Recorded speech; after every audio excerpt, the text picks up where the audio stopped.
Lecture 2, Managing Time and Stress to help you clear your plate to effectively solve problems.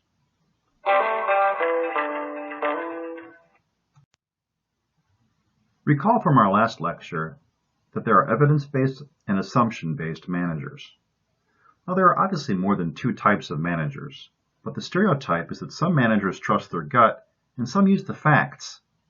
This is especially true of problem solving, and to be sure, there are times when heuristics, that idea of rules of thumb, and intuition are the right call. But as managers and leaders, we really need to base our decisions, especially business decisions, on facts. However, stress plays a part in how we decide and from where we manage. Do we manage from our head or from our gut?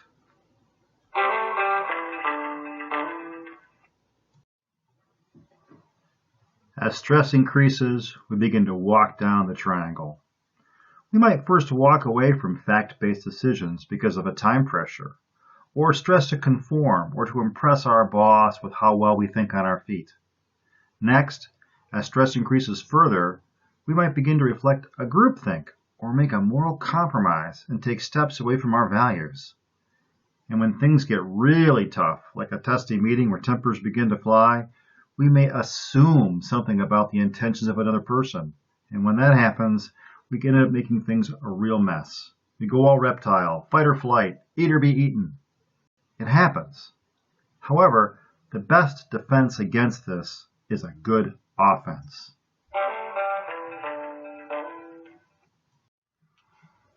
Stress. So how do we reduce stress in our work lives to help us focus on problem solving? Well, let's stop filling our lives up with the unimportant. Stephen Covey, in his wonderful book, The 7 Habits of Highly Effective People, and if you haven't read it, well, I highly recommend it, writes about different quadrants. So here's his diagram. Across the top, we span the range from urgent to not urgent. And along the side, we span the range from important to not important. Fully half of the diagram as drawn is populated by activities that are not important. Now, that isn't to say that we spend half of our day working on not important activities, but consider your day today. How many hours did you spend on important activities? My hope is that this lecture is one of them. Filling our day up with not important activities loads our system up with stuff that clutters our minds and takes up bandwidth. Now, with a good portion of your day filled with poop and important stuff still needing doing, you can already feel the stress building, no? Seek constructive no's for the not important. Regarding urgent and important, you bet you have to attend to these. However, freeing yourself up from non-important allows you time to spend on the important and to shift focus from urgent to not urgent. The goal is to plan as much of your day as possible around quadrant 2 activities, important and not urgent. At first read, one might say, well, shouldn't I always be working on the important and urgent stuff? And the answer is absolutely yes, by all means. But living under time pressures like this is not sustainable. What happens is folks get burnt out and during their free time slip into the non-important time wasters. And driving ourselves into quadrant 2 is easier to do than it might first appear. The basic theme of Stephen's book is that habits are not hardwired into us. We have a choice. We can slowly and incrementally change our habits through practice over time. So eschew the non-important. Open up your schedule for quadrant 2, and you will find your proactive habit has diminished the urgent fires you must fight daily. So we find ourselves in quadrant 2, and we are working on prevention and capability improvement activities. We then find ourselves squarely in the perfect place to solve problems based on facts, or as our authors might say, based on artifacts.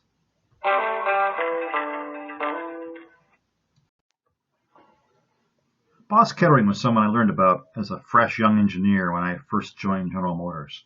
His quote, "A problem well stated is a problem half solved," has been a touchstone for my entire career. Our authors do a nice job of laying out a problem-solving process they describe as paddle or padil, or you get the idea. Anyway, but for us here in our lecture, ultimately what this means is we will spend fully half of our time, at least, on P, the problem, and the rest on paddle.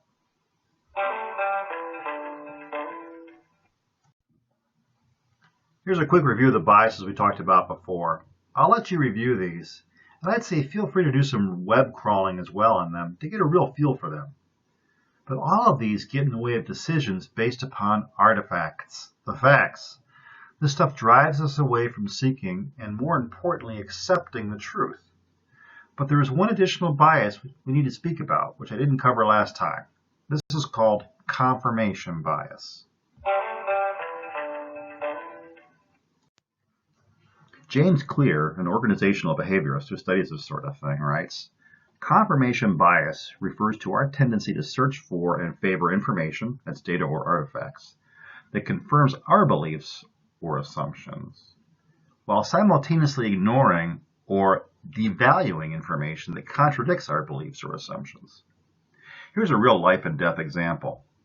American Airlines Flight 965, carrying 164 people en route to Cali, Colombia, from Miami, crashed into the 12,000-foot Mount San Jose in clear weather back in 1995. The pilots, because of faulty assumptions, had programmed the aircraft to fly in a valley running roughly north-south parallel to the one they should have been in.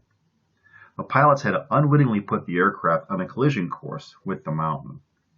Now, the air traffic controller, Nelson Rivera Ramirez, believed that some of the requests the pilots simply were making did not make sense. The data the pilots were open to receiving from the air traffic controller didn't match their assumptions, and therefore they simply ignored it. However, Nelson, he knew they were in trouble because they were speaking basically nonsense. The pilots overvalued their beliefs and assumptions and ignored the facts, and 164 people paid the price. And changing your mind is harder than it looks. The more you believe you know something, the more you filter and ignore all information to the contrary. You can extend this thought pattern to nearly any topic. James gives us a great example. He says, if you just bought a Honda Accord and you believe it is the best car on the market, then you will naturally read any article you come across that praises that car. Meanwhile, if another magazine lists a different car as the best pick of the year, you simply dismiss it and assume that the editors of that particular magazine got it wrong, or were looking for something different than you were looking for in a car. James concludes that by explaining it's not natural for us to formulate a hypothesis and then test various ways to prove it false. Instead, it's far more likely that we will form one hypothesis, assume it's true, and only seek out and believe information that supports it. Most people don't want new information.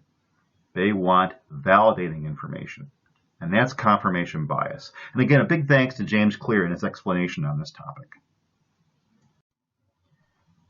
Problem solving is all about uncovering the truth and closing the gap. One way of looking at this is to visualize that everything we do is an experiment. Everything. Inputs and expected outputs. For example, when we were kids, and I'm talking little rugrats here, when we wanted something from our parents, we ran experiments. If I cry, Mom and Dad will come running. No one showed up. My input did not provide the expected output and result. Okay. In short, that experiment failed. Okay, I'm going to try and cry harder. Ha! That worked. Experiment was a success. Here's Mom now. Business processes are exactly the same. When the process we run doesn't give the result we expect, we simply do not end up where we want to be. That's a gap. The problem is that gap. So where do we go to find the truth and discover the gap? Genba. And Genba is not just a place. It consists of three reals: the real place, the real condition, and the real facts. Genba is a Japanese term meaning the actual place, or the real place. Japanese detectives call the crime scene Genba, and Japanese TV reporters may refer to themselves as reporting from Genba. In business, Genba refers to the place where the value is created. In manufacturing, Genba is the factory floor.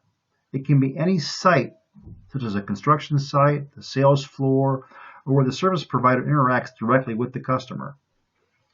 In lean manufacturing, the idea of Genba is that the problems are visible, and the best improvement ideas will come from going to Genba. The Genba walk much like management by walking around, is an activity that takes management to the front lines to look for waste and opportunities to practice Genba Kaizen, or practical shop floor improvement. In quality management, Genba refers to the manufacturing floor, and the idea is that the problem occurs, the engineers must go there to understand the full impact of the problem, gathering data from all sources.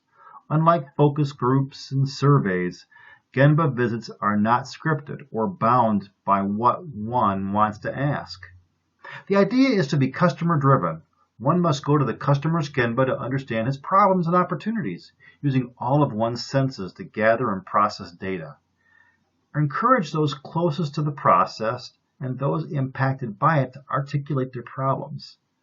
Avoid seeking to be right with preconceived notions or a confirmation bias. Rather, ask questions to gain an understanding.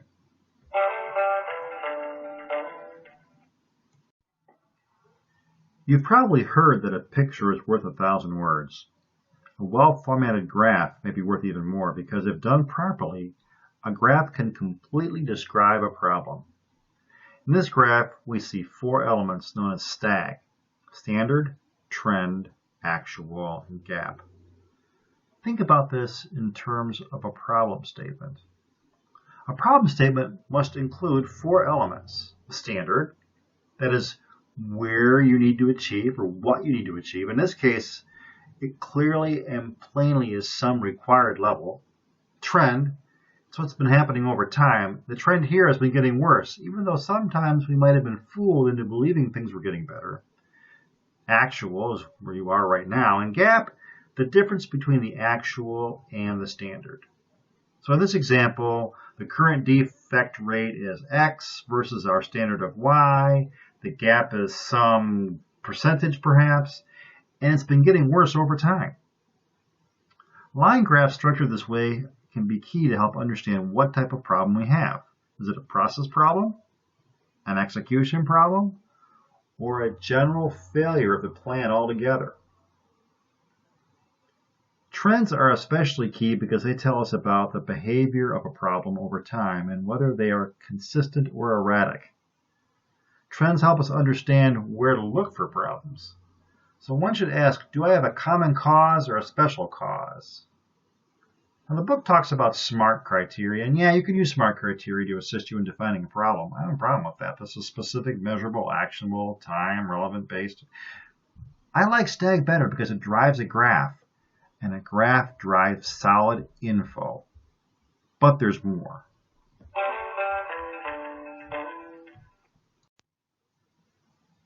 So let's take a look at this graph here. This graph tells me the following. The current defect rate is 49 incidents per 1,000 orders, or IPTO.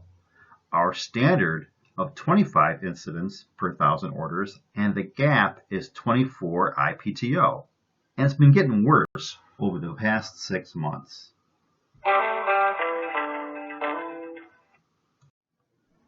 If you were to walk into a meeting armed with this one-pager, would folks get it? Would you be able to get everyone on the same page? Alignment is everything managing organizational behavior. Sure, feel free to use SMART or whatever method you feel fits, but for me and my experience, one-pagers that show real data with real trends and real and obvious misses and gaps are the most powerful. So this is just a start, but we are still a long ways from moving on to alternatives. However, armed with a document such as this, you'll be able to enlist the folks and support you need to get the data that allows you and your team to dive to the root of the problem. Once you have truly found the root of the problem, the alternatives become very straightforward in most cases. It doesn't mean the alternatives are pleasant, especially when speaking about personnel issues, but at least the alternatives are clear.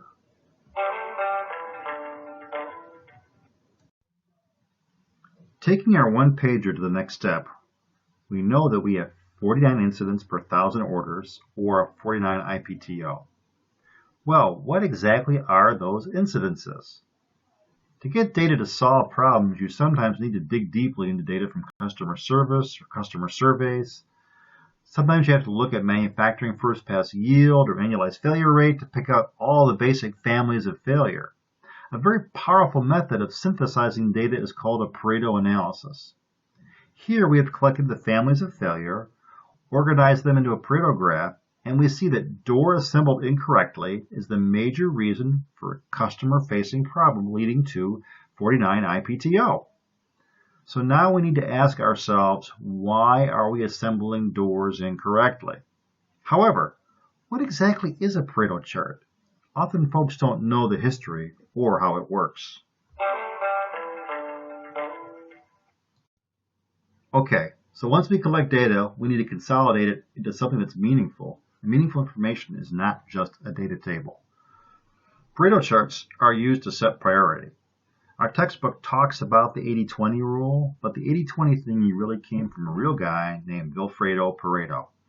Pareto was an Italian civil engineer by education. He earned a doctor's degree in economics, and his dissertation was entitled The Fundamental Principles of Equilibrium in Solid Bodies. His interest in equilibrium led him to analysis and work in economics and sociology, and can be traced back to his dissertation. It was where he came to the realization that 80% of the wealth was held by 20% of the population. The guy made quite a stir when he uncovered this truth and greatly impacted the field of microeconomics. Now, enough history. Bottom line is that a Pareto chart can yield priority, and it goes something like this. Tallest bar, biggest contributor, first thing to solve. What a Pareto chart represents may not be the only way, though. Defect number 3, whatever that defect might be, maybe was the most costly in terms of your relationship with your customer, or in terms of money. So you might choose to attack the defect 3 first. So you need to use some common sense when performing a Pareto analysis and establishing priority, but the important point is you can see it and make a decision.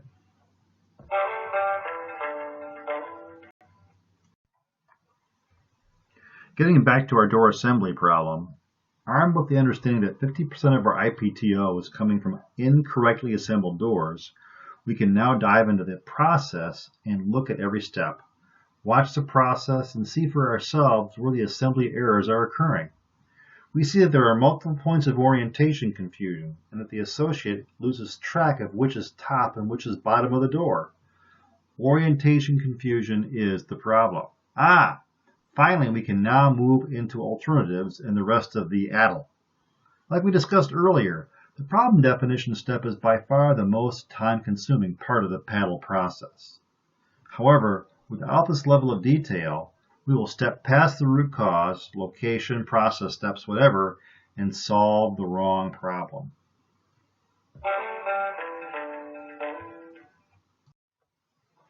You can see the rest of the steps in the sequence and feel free to refer to the book for specifics.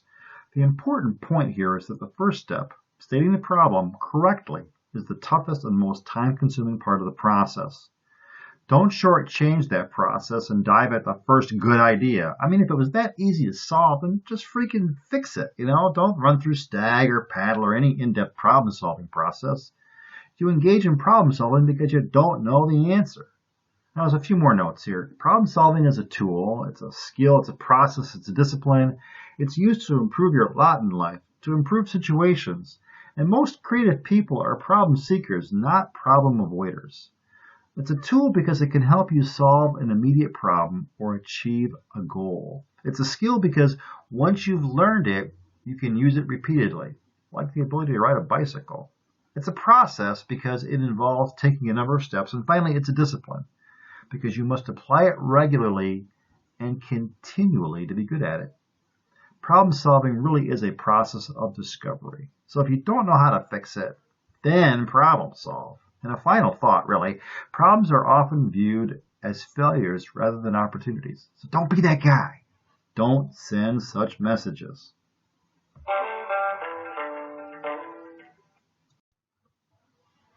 Two more slides, all right? I cannot tell you the number of times I've had to endure these types of problem-solving sessions. Folks give their opinions of what the problem is, where the problem is, who's responsible for the problem, how to fix it. Judge, jury, sentence, all in one nice, neat package. And why doesn't someone stand up and say this is ridiculous? Why? Groupthink. Groupthink is a psychological phenomena that occurs within a single group of people in which the desire for harmony or conformity in a group results in an irrational or dysfunctional decision-making outcome.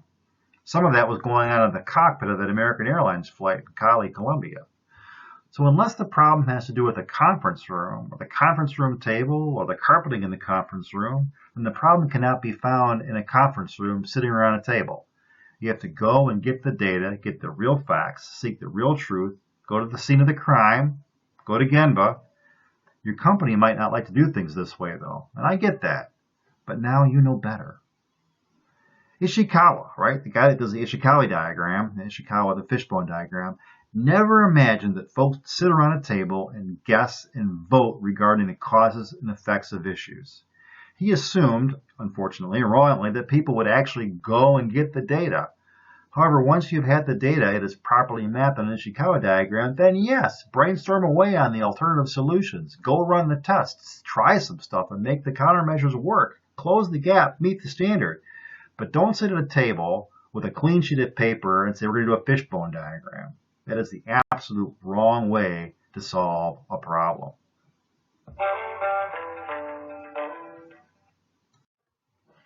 Here's my daily journal. Yes, it's an actual picture of my actual journal. I write in this thing every day. Collect data, trade-off curves, other info. I don't write everything down. I've learned over my 25 plus years of journaling what is most likely important and what's trivial. Okay, sometimes I guess wrong, and more than likely my paranoia will have me err on the side of inclusion rather than omission. The point being that this is an organizational behavior class, and often the best way to modify the organization's behavior is to keep score. If you write it down and can recall it, then your words become treated more like data, because you wrote the data down. It's just my way and it's not for everyone, but it is a powerful tool, especially when you need to recount personnel issues and problems that need to be solved and behavior that may need to be modified.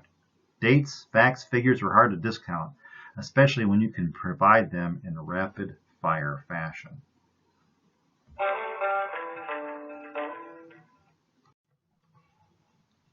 So here's our lecture 2 call to action.